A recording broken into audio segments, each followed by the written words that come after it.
Hello নমস্কার বন্ধুরা, এবার রেশন গ্রাহকদের জন্য আরেকটি সুখবর চলে আসলো।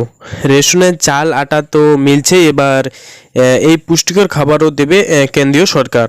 তো যে সমস্ত রেশন গ্রাহকরা এপিএল অথবা বিপিএল হয়ে থাকেন, এই সুখবরটি সবার জন্য। তো বন্ধুরা, আপনি যদি একজন রেশন কার্ড হোল্ডার হন, সরকারি রেশন কার্ড প্রকল্পের সুবিধা গ্রহণ করেন, তাহলে এই খবরটি আপনার জন্য খুব কার্যকর হতে পারে। আসলে রেশন কার্ডধারীদের জন্য সুখবর এসেছে। সমস্ত রেশন কার্ডধারীদের জন্য রাজ্য সরকার একটি গুরুত্বপূর্ণ সিদ্ধান্ত নিয়েছে, যার অধীনে রেশন কার্ডের দোকানগুলিতে আমজনতাকে দেওয়ার জন্য চাল, তেল, গম ছাড়া আরও বেশ কিছু পণ্য দেবে কেন্দ্র সরকার। বর্তমানে দেশের প্রায় 40 কোটি মানুষ প্রত্যেক মাসে বিনামূল্যে রেশন সামগ্রী পেয়ে থাকেন প্রধানমন্ত্রী গরিব কল্যাণ অন্ন যোজনা এর অধীনে।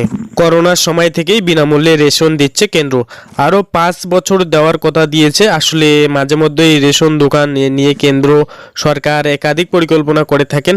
ভোট পর্বে এই পরিকল্পনা আরও নতুন মাত্রা পাচ্ছে।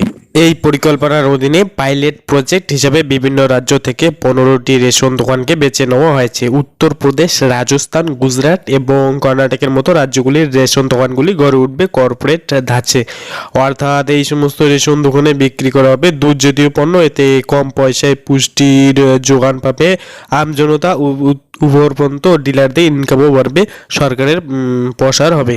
রেশন দোকানগুলিতে আসলে নিউট্রিশন হাব হিসেবে গড়ে তুলতে চায় কেন্দ্র, তাই চাল, গমের পাশাপাশি রেশন দোকান থেকে এবার পাবেন দুধ, ঘি, চানা সহ একাধিক দুগ্ধজাত সামগ্রী। কেন্দ্রীয় সরকার কর্পোরেট ধাঁচে রেশন দোকানগুলি গড়ে তুলে সাধারণ পণ্যর পাশাপাশি দুগ্ধজাত পণ্য বিক্রি করবে। এইভাবে যদি রেশন দোকানে এই ব্যবস্থা বাংলায় এখনো চালু হয়নি। তো বন্ধুরা, আজকে ভিডিওটি এই পর্যন্ত। দেখা হচ্ছে নতুন ভিডিওতে। নতুন আপডেট পেতে অবশ্যই চ্যানেলটিকে সাবস্ক্রাইব করে রাখবেন।